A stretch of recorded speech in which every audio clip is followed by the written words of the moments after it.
प्रणाम। प्रणाम जी। प्रथम लागू दो चरण को, धनी ए न छुड़ायो खिन। लाख तली लाल एड़िया, मेरे जीव के यही जीवन। इन पाँव तले पड़ी रहूं, धनी नजर खलो बातन। पलना वालू निरखु नेत्र, मेरे जीव के यही जीवन। मेरे जीव के यही जीवन। प्रणाम जी। सुंदर साथ जी खिलवत ग्रंथ की 5वें प्रकरण की चौपाई नंबर 38 तक हमने किया था, और आज हम सॉरी 38 तक किया था, तो अब 39वीं चौपाई से हम प्रारंभ करते हैं। कहे लुदन्नी भूम तले की, थक बैठे खेलावत। अब लदुन्नी किसे बोलते हैं? तारतम वाणी को। तो मामती जी कह रहे हैं, कहे लदुन्नी, तारतम वाणी कह रही है कि धामधनी अक्षरातीत भूम तले की। अब तले की भूम कौन सी है? मूल मिलावा। सबसे पहली भूम, नीचे की भूम मूल मिलावा। कि धामधनी हमें मूल मिलावे में बैठा करके ये खेल दिखा रहे, हक बैठे खेलावा, हमें ये खेल खिला रहे हैं। तैसा इत होता गया, जैसा हजूर हुक्म करत। कहते तैसा इत होता गया, वैसा ही वहां होता गया जैसा राज्य ने हुक्म किया करते हैं। अब देखो ये बात बार बार आती, इस प्रकरण में भी ये बात कई बार आ चुकी है। तो कई बार फिर मन में आता है कि जो राज्य करवा रहे हैं, राज्य कर रहे हैं, वही तो दिल होएगा, हमारे करने से क्या हो सकता है? फिर तो हम प्रयास करना ही छोड़ दें। जब धनी, ये बार बार बात ना कहनी पड़े, जब धनी मूल मिलावे में जो रूहों ने दिल में लिया, उसे अपने दिल में लिए बैठे हैं और उसके अनुसार हमें खेल दिखा रहे हैं।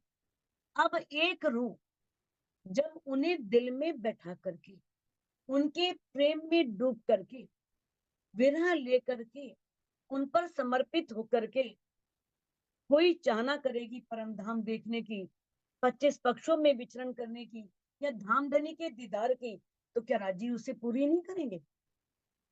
अगर हम ये सोचे फिर ठीक है, राजी ने जो दिल में रखा है होना तो वही है, हमें क्या करना है यहाँ पर? हमें करने की जरूरत नहीं।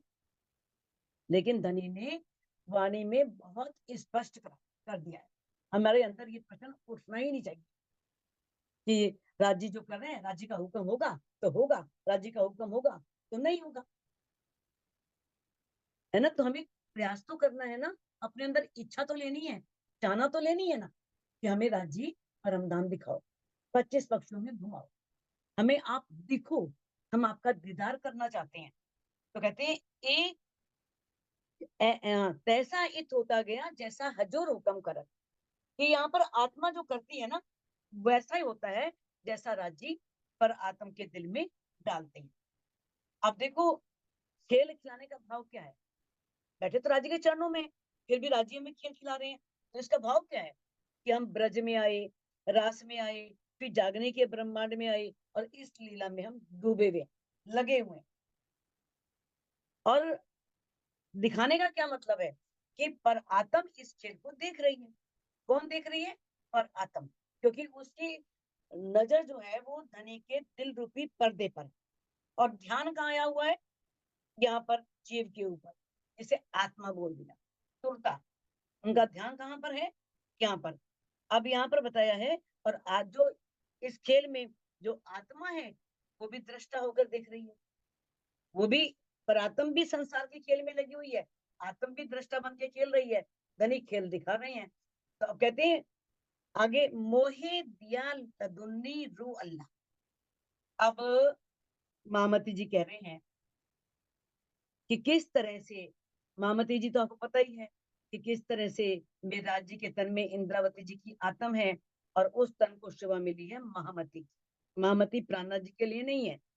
ये शोभा इस तन को मिली है, जो तन यहाँ पर इंद्रावती जी की आत्म ने धारण किया। तो कहते कह रहे हैं, मोहे दिया लदुन्नी रू अल्लाह। रू अल्लाह पता है आपको, श्यामा महारानी। अब वो कहते हैं, कह रहे हैं कि मुझे ये तारतम वाणी श्यामा जी ने दी, सो में कैया बेवरा कर, और मैंने उसका बेवरा कर दिया, विस्तार कर। भाई मेरा कुछ नहीं है, सब कुछ श्यामा जी का है। उन्होंने तारतम ज्ञान दिया और मैंने उसका बेवरा कर दिया। बेवरा करना क्या है?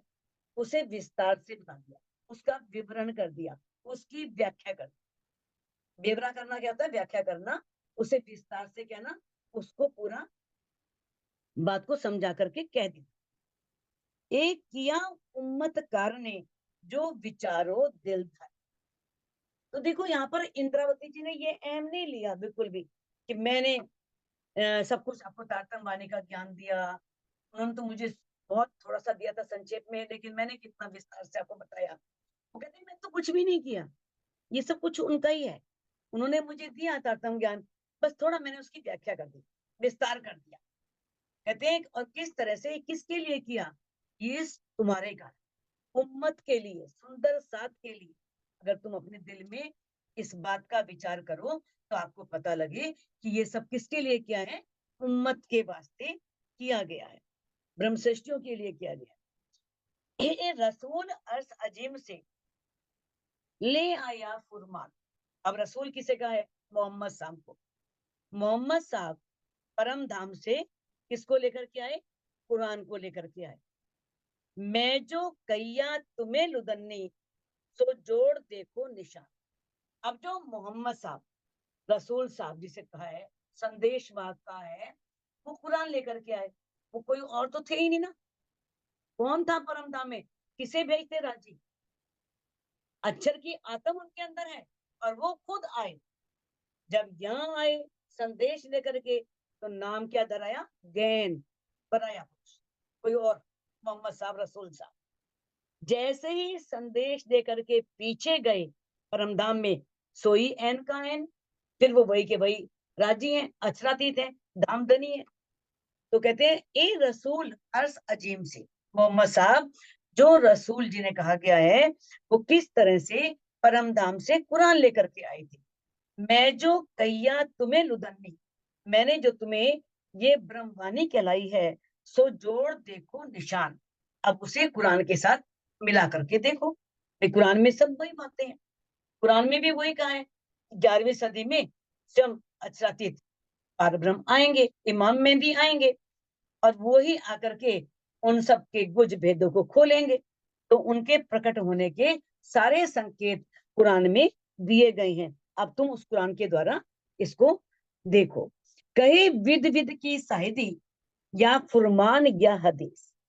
देखो, हदीस शब्द कई बार आया है, और ये आपको पता है, कुरान की आयतों को ही सरल रूप में हदीसों में कहा गया है। ऐसे ही जैसे वेद हैं, वेद सबकी समझ में नहीं आते, तो वेदों को सरल कर करके उसी बात को सबको समझाने के लिए उपनिषद लिख दिए गए, उपनिषद बना दिए गए, ब्राह्मण ग्रंथ बना दिए गए, अरण्य ग्रंथ बना दिए गए। तो इस तरह से हदीस भी हैं। तो यहाँ पर कई विद विद की साहिदी, कुरान में फुरमान कुरान, हदीस हदीस जो किताब है, कहते हैं उसमें अनेक प्रकार की साक्ष्यां दी गई। किससे संबंधित? पार ब्रह्म से संबंधित, परम धाम से संबंधित, और भेजे नामे वसियत। और जो वसीयतनामे आए थे मक्का और मदीना से, जिसे औरंगजेब के टाइम आए थे, लेकिन उन्होंने, जितने भी मौलवी वगैरह थे, उन्होंने किस तरह से उसे मानने से इनकार कर दिया। जो निशान दिए गए थे कुरान में कि किस तरह से वहां पर दो मुनारे गिरेंगे ऊपर के, तो उन्होंने कहा, अरे पुरानी हो गई थी, बहुत पुरानी, ऐसी गिर गई होगी। उस वसीयतनामे को नहीं माना। उसमें बहुत सी बातें इस तरह की क़यामत के निशान लिखे थे। तो वहां पर वसीयतनामे आए थे, सो गिरो पर बख्शी। वो किस लिए आए थे? वो गिरो, जो ये ब्रह्म सृष्टि आई थी ना, उन ब्रह्म सृष्टियों को विश्वास दिलाने की, ये उन पर धनी ने मेहर की, कृपा की, ताकि उन्हें विश्वास आए कि हम कोई अलग नहीं है। हम एक ही हैं। यानी कि जो अल्लाह है वही, जिसे चाहे उसे खुदा कह दो, अल्लाह कह दो, चाहे उसे हम किसी भी नाम से पुकार देते हैं, वाहे गुरु कह देते हैं। सभी गुरुओं ने पहचान तो उस परब्रह्म की करी है, लेकिन करने वाले नहीं करते ना, वो उस तन को पकड़ लेते हैं।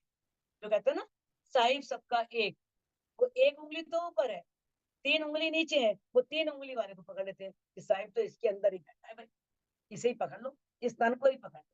लेकिन जो एक ऊपर जिसकी ओर इशारा किया है, वो उसको नहीं पकड़ते, उसे नहीं समझते। तो ये सारे प्रमाण किस लिए आए? रूहों को विश्वास दिलाने के लिए। इत 3 सूरत आए मिली, भात बात साई दिले। अब यहाँ पर 3 सूरतें आकर के मिली, बसरी, मलकी और हकी। 3 सूरतें, ये आप जानते हो अच्छी तरह से। बसरी मोहम्मद साहब, मलकी शमा महारानी, हकी इमाम मेहदी प्राणनाथ। और उसे कुरान में क्या कह दिया? अलिफ लाम मीम। जो पहला पारा है अरफे मुक्तियात, उसमें अलिफ लाम मीम के नाम से कहा है। अलिफ मोहम्मद साहब, लाम शमा महारानी, और मीम मेहदी। मतलब सिर्फ शब्दों का फेर है। ला इलाहा इल्लल्लाह, ये भी वही है, अक्षर अक्षर अक्षराती, सेम वही बात। यानी कि सिर्फ शब्दों का फेर है। नासूत कह दो, चाहे से नशर होने वाला ब्रह्मांड कह दो। वहां पर हम बैकुंठ बोल देते हैं, मलकुत बोलते हैं, जबरूत बोल देते हैं अक्षरधाम को। शब्दों का फर्क है ना, बाकी तो बात तो वही है सारी। तो जिस तरह से मान लो पानी है, पानी की कितने प्रवचन हैं? इसे जल भी बोल देते हैं, अंबु भी बोलते हैं, तोई भी बोलते हैं, वारी भी बोलते हैं। तो कितने इसके पानी भी कहते हैं, कितने नाम है जल के। अगर प्रायवाची देखो ना, तो इसके प्रायवाची ही आपको 25-26 मिल जाएंगे। पानी पानी के इतने प्रायवाची हैं, इतने इसके शब्द हैं, अलग अलग भाषाओं में अलग अलग नामों से पुकारते हैं। इसके ऊपर एक कहानी भी है। एक व्यक्ति जो अरब में रहता था, तो जब अपने घर आया तो वो हिंदी तो भूल गया था और बहुत थक गया था। आब आब आब करता रहा। तो आब क्या है? कभी कोई चीज लाए, कभी कोई चीज लाए, दे उसको, वो ले ही ना, और वो तन छूट गया उसका। फिर बाद में पता लगा आप बोलते हैं पानी को। फिर वो माँ कहती है बड़ा दुख करके कि आब आब कर मोयो बेटा, जे पता होंदा पानी, भर भर देंदी प्याली। तू आब आब कह के मर गया, अगर पता होता तो पानी मांग रहा है तो मैं तुझे प्याले भर भर के पानी पिलाती। क्योंकि उसे पता ही नहीं था कि आपका मतलब क्या होता है पानी। वो तो कभी कोई चीज ला रही है, कभी कोई चीज ला रही है, इतनी देर में उसे प्यास के कारण तन ही छूट गया उसका। तो ये है, सिर्फ शब्दों का फेर है। वो परब्रह्म एक है, लेकिन लोग उसकी पहचान नहीं करते। उसे अपने अपने धर्मों में, अपने अपने संप्रदायों में एक वो लेकर के बांध लिया। कहते अब जो तीनों सूरतें आई थी, भात भात साइदी ले, वो अनेक तरह की प्रमाण लेकर के आई। उन्होंने अनेक प्रमाण लिए। सो लगाए देखो तुम रूसो, ए अलम लुदन्नी जे। जो ये इलम है ना, लदुन्नी इलम, तारतम वाणी। अब तुम तारतम वाणी के उस प्रकाश में, उस रोशनी में उनके द्वारा इनके अर्थों को देखो। रूसो मैंने आत्मिक दृष्टि से अपनी रूस, इस बात पर तुम विचार करो कि किस तरह से उन्होंने अनेक तरह की साक्ष्यां दी। और वो साक्ष्यां जो है सारी तारतम वाणी के द्वारा स्पष्ट होती हैं। तारतम वाणी में सभी साहित्यां मिलती हैं, सभी साक्ष्यां मिलती हैं। एक करत सब हुक्म ले अव्वल से आखिर। आप कहते हैं कि अव्वल कहते हैं शुरू, और आखिर बोलते हैं अंत। शुरू से अंत तक जितना भी काम हो रहा है, चाहे ये खेल भी बना, देखो ये खेल तो पहले भी बनता था, ये नहीं कि रूहें आई तो खेल बना। इससे पहले ये ब्रह्मांड बनता ही नहीं था, ब्रह्मांड पहले भी था। लेकिन इस बार जो ये ब्रह्मांड बना, वो धनी के हुक्म से बना, क्योंकि उन्होंने इच्छा ली थी। जब उन्होंने कहा था, अक्षर को आदेश दिया था कि तू इस ब्रह्मांड को इतना सजा दे, क्योंकि मेरी रूहें आने वाली। देखा ना कितना साइंस ने तरक्की की है, कितना विज्ञान ने तरक्की की है, कितना आगे बढ़ गया है। जो परमधाम में हम पढ़ते हैं वो सब कुछ हम यहाँ पर जाकर के सब कुछ देख सकते हैं। सब चाहे उसकी नकल है, लेकिन है तो सही ना, धनी ने दिखाया तो सही। तो कहते हैं कि शुरू से आखिर तक जो भी इस ब्रह्मांड में हो रहा है वो धनी के हुक्म से हो रहा है, उनकी इच्छा से हो रहा है।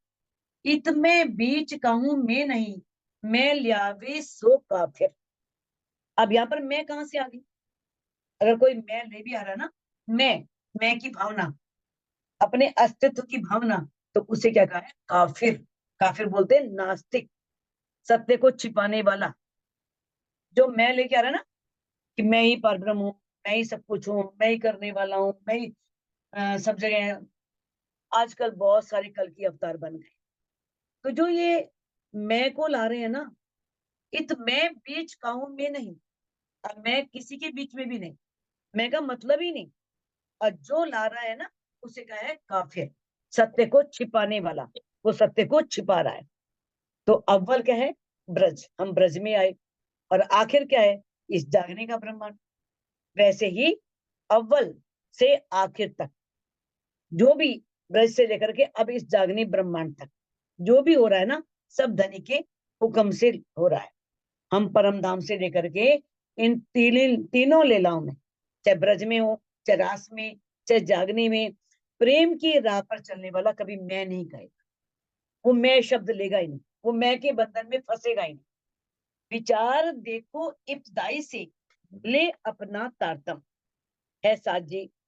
अब इस तारतम ज्ञान से इस बात को विचार करके देखो। इब्तदाई से मैंने मूल से, शुरू से विचार करके देखो। इब्तदाई बोलते हैं बिल्कुल प्रारंभ से, शुरू से, परम धाम में जाओ से, तब से इस तारतम वाणी के द्वारा विचार करके देखो। तब आपको पता लगेगा। ले अपना तारतम, अपना तारतम ज्ञान लेकर के आपन सोवत है नींद में। हम नींद में सो रहे हैं। फिर हम कैसे कहेंगे कि मैंने जगाया किसी को? जब हम कभी को सोया हुआ इंसान किसी को जगा सकता है? अपन तो सो रहे हैं, हम नींद में है। और कौन कर रहा है? खेल खेलावत खसम। ये सब खेल कौन खिला रहा है? खसम खिला। कौन? हमारी आत्मा का प्रीतम, वो पार ब्रह्म। वो हमें मूल मिलावे में बैठ करके खेल खिला रहे हैं, खेल दिखा रहे हैं। ब्रज में पूरी नींद थी, रास में आधी नींद थी, आधी जागृति थी। अब जागने के ब्रह्मांड में जागृति से पहले, जब तक रूह जागती नहीं, उससे पहले तो नींद ही है। नींद का ही आवरण है, अज्ञानता है। तो इसमें राज्य अपने पूरी नूरी स्वरूप से मूल मिलावे में बैठे, और आवेश स्वरूप में कहां पर है? थोड़ी देर के लिए अपनी आत्माओं से कभी अलग नहीं हुए, कभी भी अलग नहीं हुए। आवेश रूप से वो कभी भी अपनी रूहों से अलग नहीं हुए। हाँ, नूरी स्वरूप में जरूर वहां बैठे, परम धाम में, मूल मिलावे में, लेकिन आवेश स्वरूप से हमेशा अपनी रूहों के साथ ही है, अपनी रूहों से कभी भी अलग नहीं हुए। ए जो सूते तुम देखत हो, खसम दिखावत क्या है? अब कह रही हैं इंद्रावती जी कि तुम किस प्रकार से सोते हो। अभी शायद इसी इसी में आएगा, चौपाई आएगी, खिलवत में आएगी। नींद उड़े रहे न सपना, सपने में देखना हक। कि नींद उड़ने पर सपना नहीं रहता। आपने देखा है? कभी देखा है कि आपकी आंख खुल जाए, आप सो रहे थे, सपना देख रहे थे, वो सपना रहेगा? कभी नहीं रहेगा। लेकिन राज्य की कारीगरी देखो, हमें इस सपने में ही ब्रह्मांड को देखना है, हक को देखना है, उस पार ब्रह्म को देखना है। तो किस प्रकार से वो हमें इस सपने में ही, इस सपने के ब्रह्मांड में ही, इस नींद में ही हमें वो दिखेंगे। तो कहते हैं कैसे से, ये जो सोते तुम देखत हो। अब जो तुम सो रहे हो, नींद में हो, और तुम क्या देख रहे हो? खसम दिखावत ख्याल। तुम्हें जो तुम्हारा प्रीतम है, अचरातीत है, वो तुम्हें क्या दिखा रहा है? खेल दिखा रहा है। तुम अपने सपने में ब्रह्मांड की लीला को देख रहे हो, नींद में ही देख रहे हो परम धाम को। कहते हैं, सो अब ही देत उड़ाए की, हंसी होसी हंसी बड़ी खुशहाल। अगर मान लो वो अभी नींद उड़ा दे, मान लो नींद उड़ जाए, तो क्या होगा? बड़ी हंसी होगी, फिर तो बहुत हंसी होगी। क्यों हंसी होगी? अगर नहीं जागे तो। अगर मान लो राजीव वाणी के द्वारा ज्ञान दे करके आपकी नींद समाप्त कर देंगे, तो हमें इस परमधाम में खेल की लज्जत मिलेगी, बहुत आनंद मिलेगा। और हम पर आत्म में जब जागृत हो जाएंगे तो हंसी बहुत अधिक होगी, बहुत आनंद वाली होगी। कि हमने तो ये कहा था आपकी माया भुला नहीं सकती, तो माया ने तो ऐसा आवरण डाला, हमने याद ही नहीं किया धनी को, हमें तो वहां याद ही कुछ नहीं रहा। फिर क्योंकि ये सारी लीला चित्त में अखंड होने वाली है, सबके चित्त में वहां नहीं जाएगी परमधाम में, लेकिन जो जीव यहाँ अखंड होंगे ना, उनके चित्त में सारी लीला यहाँ परमधाम की, जो हमें याद भी नहीं 400 सालों में क्या क्या किया, उस समय सब याद आ जाएगा पूरा। तो किस प्रकार से आत्म जागृति तो इस खेल में होगी, लेकिन परात्म की जागृति परमधाम में होगी। वो कब होगी? एक साथ। वो ये नहीं कोई परात्म कभी जाग रही है, कभी परात्म कोई जाग रही है। परमधाम में परात्म की जागृति तो तभी होनी है जब सब आत्माएं यहाँ पर जागृत हो जाएंगी। अब मैं कहूं मैं नहीं, जो लेत सिर में, कहते अब इंद्रावती जी कहती हैं कि जो सुंदर साथ है अपने सिर पर जो मैं लिए बैठा, मेरी मेरी करत दुनी जाते हैं, बोझ ब्रह्मांड से लेवे, जो संसार मैं के बोझ को ढो रहा है इतना, मैं ही करने वाला, मैं ही परिवार पालने वाला, मैं ही सब कुछ करने वाला, कितनी मैं की भावना है। ये जो लेत सिर में, जो उन्होंने अपने सिर पर ले रखी है, इतना भार उठा रखा है मैं का, बहुत बोझा है मैं का, ये मैं का बोझा उतार दो तो हल्की हो जाओ कि मैं कुछ नहीं। कहते ए हांसी होसी जो कर सो करत है मैं ते, और जो इस संसार में आने नहीं चाहिए मैं, लेकिन आती है फिर भी। अब इस खेल में जो मैं और तुम के बंधन में पड़े हुए ना, ये मेरा है, ये तेरा है, ये तेरा है, ये मेरा है, ऐसा करते हैं। जो करत है मैं तय, जो मैं और तय करते हैं ना, मैं और तुम इस बंधन में पड़े रहते हैं।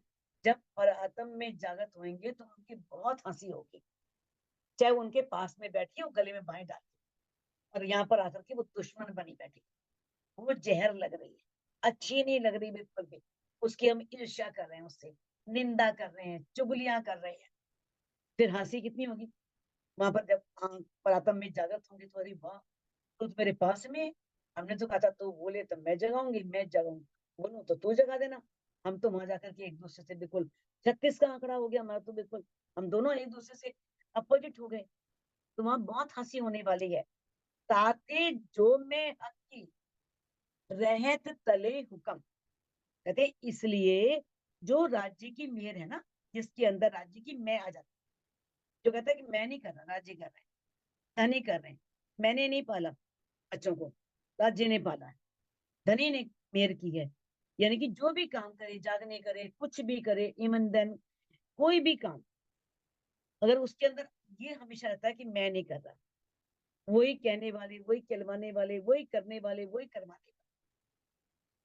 और वो कहती है रहत तले हुक्म, और धनी के हुक्म से हमेशा बंधी रहे।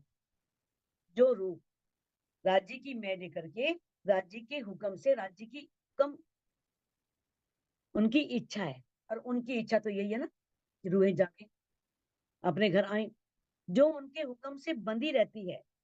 मैं दुनी की मार के रही देख खेल खसम, वो असल में है, क्योंकि उसने दुनिया की मैं को मार दिया है।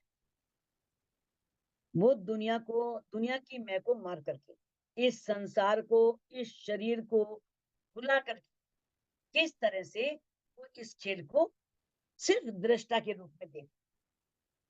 वैसे तो सब धनी के हुक्म से होता है, धनी की इच्छा से होता है, लेकिन इस चौपाई में धनी के हुक्म के अधीन रहने का जो बताया है ना, क्या मतलब है उसका?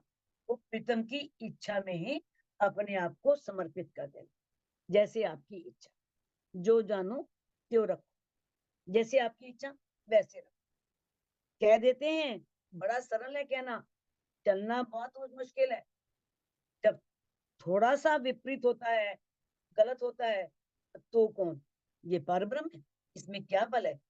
ये हमारे कष्ट ही दूर नहीं कर सकता। चल चलते हैं हनुमान जी के पास, चलते हैं इधर देवी देवता के पास, ये ईमान डोलते हैं लोगों के। लेकिन जिनके ईमान दृढ़ हैं, जो इतने दृढ़ ईमान वाले होते हैं कि कितना भी उन पर कष्ट आए, तकलीफ आए, वो सोचते हैं कि सब धनी की उससे हो, क्योंकि ये परीक्षाएं होती हैं, जो कष्ट आते हैं, तकलीफ आते हैं, इससे घबराना नहीं। अगर हम उसमें हम पास हो जाते हैं तो हमें बहुत कुछ प्राप्त होता है। जो किसी भी सांसारिक इच्छा के लिए धनी से कभी प्रार्थना नहीं करते, और मान लो बहुत तकलीफ आ जाए, कष्ट आ जाए, तो गिले शिकवे भी नहीं करते कि ये क्या है, मेरे पर इतने कष्ट आ रहे हैं। वो है वास्तव में रूप।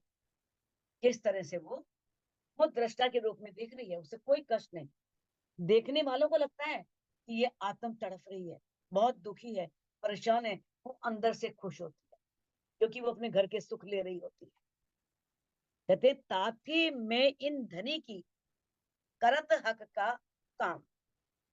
इस प्रकार से जो राज्य का मैं लेता है, राज्य की मैं लेता है, राज्य की मैं लेकर के कार्य करता है, वो क्या है, वो धनी के द्वारा उनके निर्देश से जो जागने का कार्य करता है ना, तो वास्तव में तभी संपन्न होता है, तभी पूरा करत हक्का का, तब हक्का कार्य पूर्ण होता है। एक खेल खुशहाली लेके जाग बैठे इत धाम। आप कहते हैं इस खेल का आनंद भी लिया जा सकता है, और बैठे बैठे क्या है, ऐसा लगता है कि मानो हम परम धाम में ही बैठे हैं। जाग बैठे इस धाम, हम यहीं बैठे हैं और धाम में जाग गए। पर आत्म में जागृत होने जैसा उसे आनंद का अनुभव होता है, उसे परम धाम का पूरी लज्जत मिलती है, पूरा आनंद मिलता है। अब इसमें जागृत होने की बात कही है, तो यहाँ पर इत का अर्थ है संसार और उत का अर्थ है परम धाम। तो इस संसार में आत्मा की जागनी होनी है और खेल में पर आत्म की जागनी होनी। तो इस तरह से अगर हम कहें कि परात्म जाग बैठी, तो ये तो गलत हो जाएगा, क्योंकि वाणी में कहा है थोड़े भेले जागसी बहले, खेल देख क्या सब एक। तो इस प्रकार से बताया है कि हम यहीं बैठ करके परम धाम का पूरा आनंद ले सकते हैं। अब जैसे प्रकाश हिंदुस्तानी में कहा है, इति बैठे घर जागे धाम, पूर्ण मनोरथ हुए सब काम। कि हम यहीं बैठे हुए अपने घर में जाग सकते हैं और हमारी सभी इच्छाएं यहीं पर पूरी हो सकती हैं। और सागर ग्रंथ में कहा है, अंतस्करण आत्म के जब ए रहियो समाये, तब आत्म पर आत्म के रहे न कछु अंतराय। जब आत्मा के अंतस्करण में वो सारी बातें समा जाती हैं जो हम परम धाम में करते थे, जो हम परम धाम में राज्य के साथ सुख लिया करते थे, तब आत्मा में और पर आत्म में कोई भी अंतर नहीं रहता। तब वो आत्म पर आत्म एक हो जाती है, क्योंकि आत्मा पर आत्म में विलीन हो जाती है, पर आत्म धनी का अंश है। तो फिर राज्य में और उस रूप में कोई फर्क नहीं रहता, जिसके अंदर वो सब बातें समा जाए, वो सब आनंद लेना शुरू कर दे। ये सब लेवे रोशनी पहचान के निस्बत। मुख्य बात इस अंतिम चौपाई में धाम पूरी उसका सार दिया है महामती जी। कहते हैं पहचान के निस्बत, अगर हमें निस्बत की पहचान हो गई ना, निस्बत वास्ते इलम, ये इलम भी निस्बत के वास्ते आया, इष्ट भी निस्बत के वास्ते आया, सब कुछ निस्बत के वास्ते आया। अगर एक रूह अपनी आत्मा के प्रीतम अक्षराती से अपनी निस्बत की पहचान कर लेती है, तो क्या होता है, ये धनी ने, महामती जी ने हमें करे हिदायत, मोहम्मद हमें हिदायत की है, हमें निर्देश दिया है कि जब आत्म में धनी की मैं आ जाती है, तब समझो उसने निस्बत की वास्तव में पहचान कर ली। फिर कहते हैं ये सब लेवे रोशनी, फिर उसे तारतम ज्ञान की पूरी बातें पता लग जाती, सारी कुछ बातें खुल जाती, सारा उसके अंदर प्रकाश हो जाता है, रोशनी हो जाती है। पर ए मैं बका हक की, जो उस हक की जो अखंड परम धाम में अक्षरातीत है, धाम धनी है, उसकी मैं को लेकर के काम करे हिदायत मोहम्मद। मोहम्मदी जी ने ऐसा निर्देशन किया है, ऐसा निर्देश दिया है कि जो इस तरह से करता है वो मूल निस्बत, उसे मूल निस्बत की वास्तविक पहचान हो गई है। ये वाणी कह रही है कि अपने को धनी की अंगना मानो, मैं ब्रह्मात्मा हूं, मैं ब्रह्म सृष्टि हूं। ये निस्बत की वास्तविक पहचान नहीं है, सिर्फ मुख से बोल दिया हमने कि मैंने तारतम्य लिया है, मैं तो राज्य की अंगना अंगना मान रहे हैं अपने आप को। लेकिन हमने प्रीतम को अपने अंदर धारण नहीं किया, आच्छादित को धारण नहीं किया, उनकी मैं को लिया ही नहीं अपने हृदय में। तो उसे उसे कहते हैं निस्बत की वास्तविक पहचान। अगर मुख से कह रहे हैं मैं अपनी भरी हुई है कि मैं ही सब कुछ हूं, और कह रहे हैं अंगना, हम राज्य की अंगना है, ठप्पा लग गया ना, तारतम ले लिया, राज्य की अंगना बन गए, राज्य से विवाह कर लिया, तो फिर इसका क्या फायदा? खाली कहने से अगर विवाह किया है तो उस पर समर्पण भी करो। अगर मान लो कि यहाँ पर इस संसार का भी उदाहरण ले, अगर मान लो कोई किसी स्त्री ने किसी को अपना पति बनाया और विवाह हो गया उससे, उसके फेरे भी हो गए, लेकिन वो उससे चल रही है विपरीत, आचरण कर रही है बिल्कुल उल्टा, तो क्या संबंध रहेगा? कितने दिन का रहेगा? आखिरकार तो विच्छेद होगा ही ना, डाइवोर्स होगा ही ना, दोनों छोड़ेंगे एक दूसरे को। जब आचरण ही उल्टा है, बिल्कुल व्यवहार ही उल्टा है, तो फिर क्या वो संबंध कब तक निभेगा? तारतम तो ले लिया, अपने आप को मान लिया कि हमने तारतम ले लिया, हमारी राज्य से विवाह हो गया, वो हमारी आत्मा के प्रीतम है, और गाना शुरू कर दिया, मेरे तुम दुल्हा मैं दुल्हनी और न जानो बात। लेकिन कहने से क्या हो जाएगा? जब तक वास्तव में दुल्हन बने ही नहीं, दुल्हनी के लक्षण जाने ही नहीं, दुल्हनी के अंदर दूल्हा के प्रति दर्द आया ही नहीं, उस दूल्हा को इतना प्रेम किया ही नहीं, तो ऐसी नाम मात्र की दुल्हन कहने से क्या लाभ? मान लो हम कहें हम राज्य की दुल्हन है, कहते फिरे गाते फिरे, कितने भी किसी के घर जाकर के खूब भजन बोले कि राज्य के दूल्हा कहें, अपना को दुल्हन कहें, तब तक नहीं होगा जब तक हमको व्यवहार नहीं करें, जब तक वैसा आचरण नहीं करेंगे। दूल्ही को दिल दे, तो कहते हैं ना, राज्य ने किस तरह से हमें अपना दिल दिया, तो हमें भी उसी तरह से दिल के भेद खोले ना सारे बाणी, हमें भी उसी तरह से राज्य के दिल में उन्हें रिझा करके जगह बना दी। जिस दिन धनी के दिल में जगह बना ली, फिर धनी जो इच्छा करेंगे हुक्म करेंगे, आपकी सब इच्छाओं को। तो अब हम इस चौपाई को अनपिट करके दोहरा सकते हैं। ए सब लेवे रोशनी, ए सब लेवे रोशनी, पहचान के निस्बत, पहचान के निस्बत, ए मैं बका हक की, ए मैं बका हक की, करे हिदायत मोहम्मद, करे करे हिदायत हिदायत मोहम्मद। मोहम्मद। बोलो श्री रामनाथ प्यारे की जय, की जय। बोलो सतगुरु महाराज की जय।